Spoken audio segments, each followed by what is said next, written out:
বন্ধু, অনেক কারণে আল্লাহ তাআলা প্রশংসা আমাদের করা লাগে।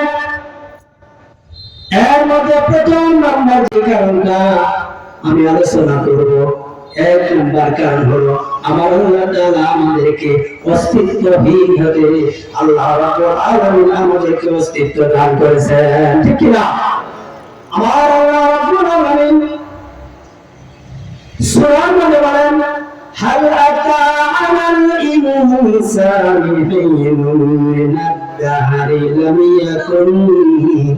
লাম ইয়াকুন শাইআন মাযকুরা। আল্লাহু আকবার।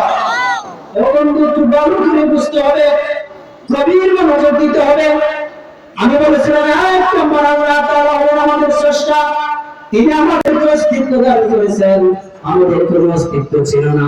এই কথাটা আল্লাহ তাআলা সূরাতে বলেছেন। আল্লাহ তাআলা ডাক দিয়ে বলে, বললাম শোন, হাল আতা আলাল ইনসানি হিনুন মিনাদ দাহরি লাম ইয়াকুন শাইআন মাযকুরা। আমার আল্লাহ রাব্বুল আলামিন বলেন, মহাকালের মাঝে এমন একটি সময় অতিবাহিত হয় নাই মানুষের উপরে যখন তার অস্তিত্ব বলে কোনো কিছু দুনিয়ার জমিনে ছিল না। আল্লাহু আকবার।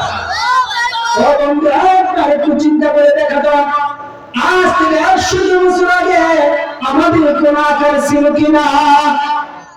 বন্ধু, আমাকে চিনতো না, আমাকে কেউ জানতো না। আমি দুনিয়ার জমিনে আসবো, কেউ জানতো না, কেউ বুঝতে পারতো না। আমার কোনো আকার ছিল না, আমার কোনো আকৃতি ছিল না। আমার মা জানতো না, আমার বাবা জানতো না, আমার বন্ধু বান্ধব জানতো না আমি এই দুনিয়ার জমিনে আসবো। কিন্তু আমার আল্লাহ তাআলা সেই কথাটা স্মরণ করে দিয়েছেন, বান্দা শোন, এই পৃথিবীর সৃষ্টি করার শুরু থেকে, ও বান্দা, আদম দুনিয়ায় পাঠানোর আগে এই দুনিয়ার জমিনে মানুষের কোনো অস্তিত্ব ছিল না। ও বান্দা, তুই তোর মানবে আশা আগর তোর কোনো অস্তিত্ব ছিল না রে বান্দা, বিভিন্ন জায়গায় বিক্ষিপ্ত আকারে ছিল রে বান্দা। ওই কারণটাকে আমি আল্লাহ রাব্বুল আলামিন তোর অস্তিত্ব দান করেছি। এর জন্য ওই আল্লাহ তাআলার প্রশংসা আমাদের করা লাগবে, ঠিক কি না?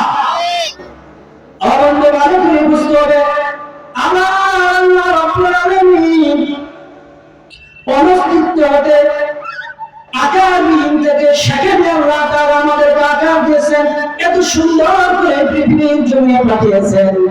এর কারণ হলো একমাত্র গোলামি করতে হবে আমাদের আল্লাহ তাআলা, ঠিক কি না?